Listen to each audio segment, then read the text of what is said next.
নমস্কার বন্ধুরা, আজ একটা নতুন রেসিপি নিয়ে এসেছি। এটা হচ্ছে রুই মাছ, দই রুই করব।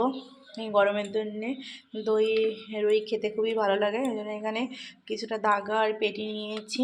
মাছেরটারে ভালো করে ধুয়ে রেডি করে রেখে দিয়েছি। এর গায়ে একটু লবণ আর গোলমরিচ দিয়েছি, আর একটু লেবুর রস দেব, দিয়ে ম্যারিনেট করে রেখে দেবো 15 মিনিটের জন্য।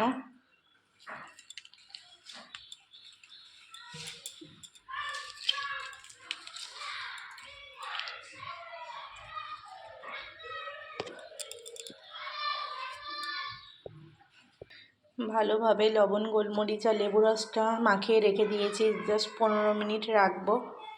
তার মধ্যে আমি এখানে কিছুটা পেঁয়াজ আর এই রান্নাটা করতে যে মশলাটা লাগবে সেটা রেডি করে নিয়ে নেব। 15 মিনিট হয়ে গেছে, মাছটা ম্যারিনেট করা। এখানে কড়াইয়ে তেলটা দিয়ে দিয়েছি, তেলটাও ধোয়া হয়ে গেছে, গরম হয়ে গেছে। মাছটাকে এবার ভেজে নেব।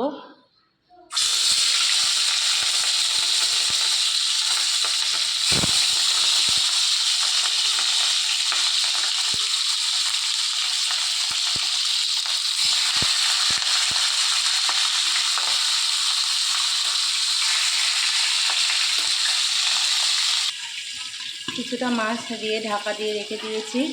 এক পিঠ ভাজা হলেও অপর পিঠ উল্টে দেবো। এখানে মাছে দেওয়ার জন্য যে মশলাটা রেডি করেছি, এখানে একটা বড় সাইজের পেঁয়াজ নিয়েছি, কিছুটা কাঁচা লঙ্কা আর কয়েক টুকরো রসুনের একটু আদা, এটা একটা পেস্ট বানিয়ে নেব।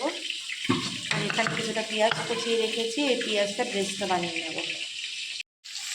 মাছ ভাজা সব হয়ে গেছে, এবার মাছগুলো নামিয়ে নেব।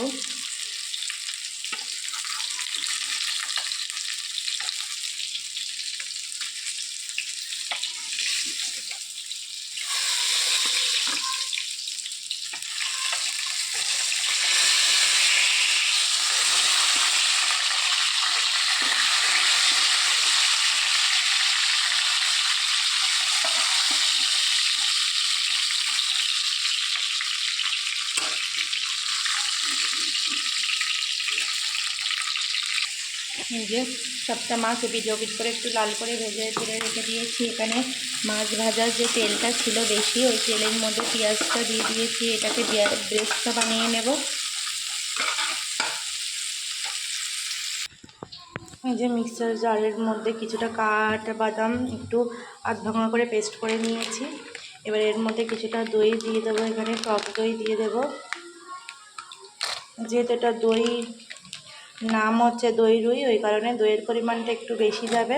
এই যে দিয়ে এটা একটা পেস্ট বানিয়ে নেব। পেঁয়াজ বেরেস্তাটাও প্রায় শেষের দিকে। পেঁয়াজ বেরেস্তার ভেতর সামান্য একটুখানি লবণ দিয়ে দিয়েছিলাম, তো এটা আর একটু ভেজেই নামিয়ে রেখে দেব।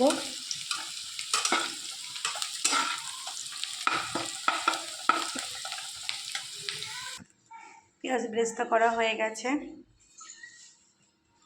এই যে বাড়িতে যে মশলার পেস্টটা করে রেখে দিয়েছি, পেঁয়াজ আদা রসুন কাঁচা লঙ্কা, এই পেস্টটা দিয়ে দিলাম এই তেলের মধ্যে। মশলা কষানোর মধ্যে সামান্য একটুখানি হলুদ আর একটু লবণ অ্যাড করলাম। এই রান্নাটায় আর কোনো হলুদ ইউজ করবো না। এবার মশলাটা বেশ ভালোভাবে কষিয়ে নেব।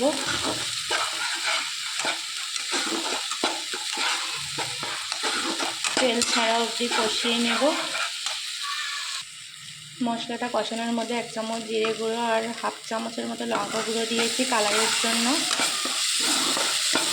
আর এই পেঁয়াজ আদা রসুনের মধ্যে কয়েকটা কাঁচা লঙ্কা একসঙ্গে পেস্ট করে নিয়েছি। সামান্য একটু জল দেব, নাহলে মশলাটা পোড়া লেগে যেতে পারে।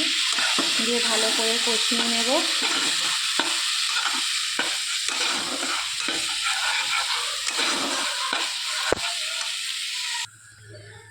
এই যে মিক্সি জারের মধ্যে টক দই আর বাদামের যে পেস্টটা করে রেখেছি ওটাও দিয়ে দিলাম।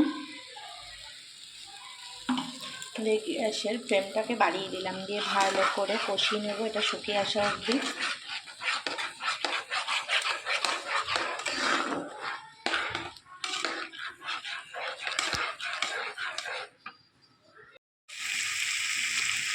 মশলাটা কষানো হয়ে গেছে, মশলা থেকে চারিদিকে এখন তেলটা ছেড়ে দিয়েছে। এবার এখানে গ্রেভির জন্য একটু জল দিয়ে দেবো।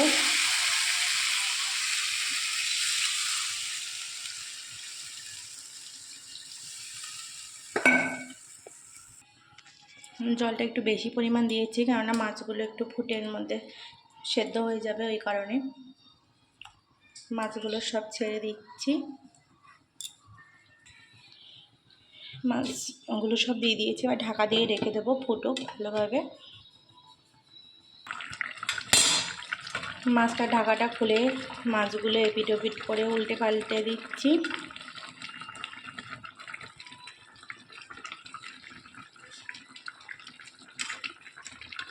সব মাছগুলো উল্টে দেওয়া হয়ে গেছে। ঝোলটা একটু শুকিয়ে আসলেই পেঁয়াজ বেরেস্তাটা দিয়ে দেব।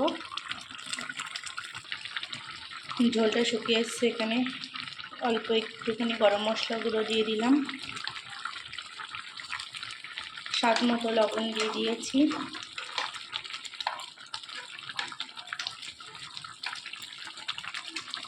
ঝোলটাও কিছুটা শুকিয়ে গেছে। এখানে এই যে ভেজে রাখা পেঁয়াজ বেরেস্তাটাকেও উপর দিয়ে ছড়িয়ে দেব।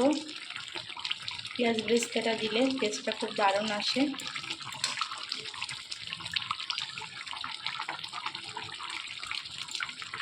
পুরো পেঁয়াজ বেরেস্তাটাই দিয়ে দিলাম, দিয়ে এখানে ঢাকা দিয়ে রেখে দেব আর 5 মিনিটের মতো। এই যে জলটা কমিয়ে দিয়েছি, 5 মিনিট ফুটেও গিয়েছে। সামান্য একটুখানি এখানে আমি ঘি অ্যাড করব। গরমের মধ্যে বেশি দেবো না, সামান্য জাস্ট একটুখানি ফ্লেভারের জন্য দিয়ে দিলাম ঘি করে। দিয়ে ঢাকা দিয়ে রেখে দেবো, দিয়ে গ্যাসটা বন্ধ করে দেবো আর 5 মিনিট পর একটা বলে সার্ভ করে নেব। 5 মিনিট পর ঢাকাটা খুলেছি, দেখো কি সুন্দর একটা কালার এসছে, বেশ শাহি শাহি ফ্লেভারটা আসছে। এবার এটা আমি বোলের মধ্যে নামিয়ে নেব।